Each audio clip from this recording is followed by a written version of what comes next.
Hello, faithful steward. Thank you so much for joining me for yet another helpful class. This is class number 4, and it's a class about, actually, it's a part of our budgeting series. All right. And I'm Dr. Winnie Wamlanga here at SheStewards Financial Ministries, and I'm glad you're here. If you haven't done so, please invite a friend so we can grow together. All right. So today's class is all about creating a monthly budget, and it's gonna be practical. All right. It's gonna be sustainable, and it's gonna be rooted in God's wisdom. So stick with me. The scripture for us today is 1 Corinthians chapter 14 verse 40, and it says, "Let all things be done decently and in order." So as you're budgeting, you're bringing God's order into your finances. And that means that if you are not budgeting already, you are not inviting God into your finances, because God does not like disorder. All right? So we have talked about what a budget is. If you've missed those classes, please go back to the first class, 3 classes, and you'll be helped. All right? Now, what is a monthly budget? That is the question that we are asking in this class. A monthly budget is a spending plan for your income, and it's monthly. All right? If you make one, it will help you know where every dollar goes. It will help you avoid overspending. It will help you save on what matters, for what matters actually. All right? And it will also help you break the paycheck to paycheck cycle. I've told you my story about how I had to step back and was called to come and talk to you about these things so we could get into financial freedom together. If you haven't noticed yet, prayer alone is not going to help you achieve financial freedom, because even if you get the money, it'll be hard for you to maintain it because you don't know how to be a good steward. So SheStewards Financial Ministries is here to help you grow and get into financial freedom, whereby you can be able to save, you can be able to budget, you can be able to steward God's money and also invest. All right?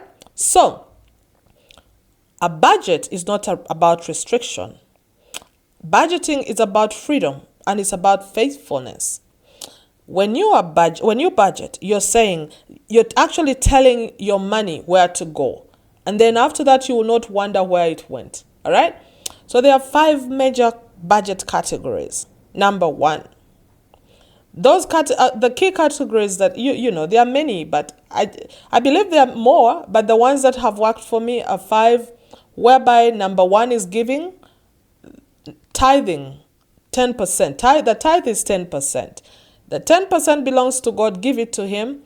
If you have any questions, please write in the comment sections and we'll discuss more. All right?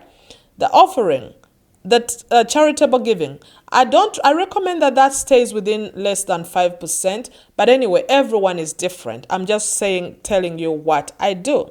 All right? Number 2, saving. You have to have an emergency fund, my friend. And in fact, in case you missed your savings class, the series, the ones that we made here at SheStewards Financial Ministries, please get back into those series. You will be helped on knowing how to actually save. All right? Not hearing about it, but to actually do it. All right? The saving will also include short and long-term savings. Number 3, that category is the needs category. You need to have a roof over your head. You need to eat or else you die. You need transportation to your workplace or else you won't have work. All right? You need to pay for your power, your gas, and anything else. You need to go to school. That's school fees. All right? So that's needs. Wants. Do you need entertainment? No, you don't. But if you want it, yeah. That's a that's a want. Dining out is a want. You can choose to buy your food and cook it at home, or you go out and eat. That is a want.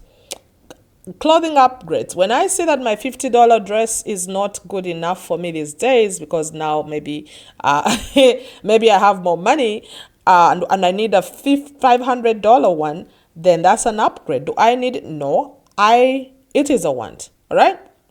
So then a simple budgeting method would be the 10 to 20 to 70 rule. All right. So 10% you give to God, and I recommend 5% to the needy. All right. 20%, I'm just recommending. You can adjust it according to your reality. Your reality is different from mine. All right. 20% you save or pay your debt. 70% leave. That will have your needs and wants. But of course, like I noted earlier, please make sure that you adjust your budget according to your financial goals and reality. You're not going to look at someone who gets more money. Maybe the person gets $8,000 a month and saves $800 per month, and you earn $800 a month, and you say you're going to save $500. My friend, like I mentioned earlier, you're going to find yourself homeless. Your children are going to suffer. You won't have enough to eat, and it's going to be hard. So please, make sure that your budget is realistic. Like we talked about the smart. Make sure that your budget is realistic. Make smart budgets, and if you have done that, you'll see that it'll be easy for you to move into financial freedom. All right. So then let's have. I was thinking about it this way. This is going to be a step-by-step process whereby we create a monthly budget together. Step number 1. List your monthly income. We say that income is anything that comes to you, any money that comes to you. All right? SheStewards Financial Ministries is always focusing on money, because we know that with money you can be able to, live a happy life. All right? You have to include your salary in your monthly income. If you have side hustles, include those. If you have gifts or allowances, include those. Even when you have passive income, I've talked more about the passive income. And in case in a savings class, please, if you haven't done so already, go back to the classes. You'll be helped. All right. So whatever you get in, that is your monthly income. All right. Step number 2, list all your monthly expenses. Write down everything. Whether it's rent or mortgage, whether it's your food, whether it's transportation, whether it is airtime, whether it's subscriptions. Please be honest and track what you actually spend. All right? Every expense. Number 3, categorize your expenses. You have written down your expenses. Now break them down into 3 groups. There is the fixed expense. Those ones don't change. You pay the same amount of mortgage or rent every month, right? And the like. You have variable expenses, and then you have occasional expenses. Variable expenses change. They can change per month, depending on your situation. Sometimes you buy more groceries, and sometimes you buy more fuel than this month you buy more than the previous month, or less than the previous month, depending on your situation. All right. And then the occasionals will so your car break, things like repairs, gifts, your car breaks down. That's an expense that you didn't plan for. It's occasional. All right. Step number 4, allocate every dollar. I want to say that use a zero-based budget. This is whereby you say income minus expenses equals 0. Because you have assigned every dollar. Every dollar that you have has got an assignment. You have told it where to go and the purpose to serve. Right? Step number 5, have a review and adjust this budget every week. Because budgets are not set in stone. You need to review this budget regularly because life changes. So can your budget. Life changes. People die, and you have to budget. You have to pay. You're expected to attend burial, or even to contribute towards anything that relates to that. So life happens. All right. So we need to avoid those mistakes. These are the common mistakes that I have seen people do. when they get into budgeting, when they start budgeting. They are always guessing their numbers. So mostly I've seen people guess their numbers, and I'm like, okay, so how are you going to budget for what you don't know? Be realistic. Don't guess those numbers. Otherwise, you'll not accomplish your goal. All right? Don't forget to include your irregular expenses. This can be birthdays, school uniforms, and the like. Please don't overplan. If you're overplanning with no buffer, it's not going to work. All right? Then, please involve your spouse. Also, I've seen people not involving their spouses or family in their budgets. All right? Do not forget irregular spending. Stop guessing your numbers. Don't overplan. And then I've seen many. Again, here is what people do. They guess the numbers. They forget irregular expenses. They overplan.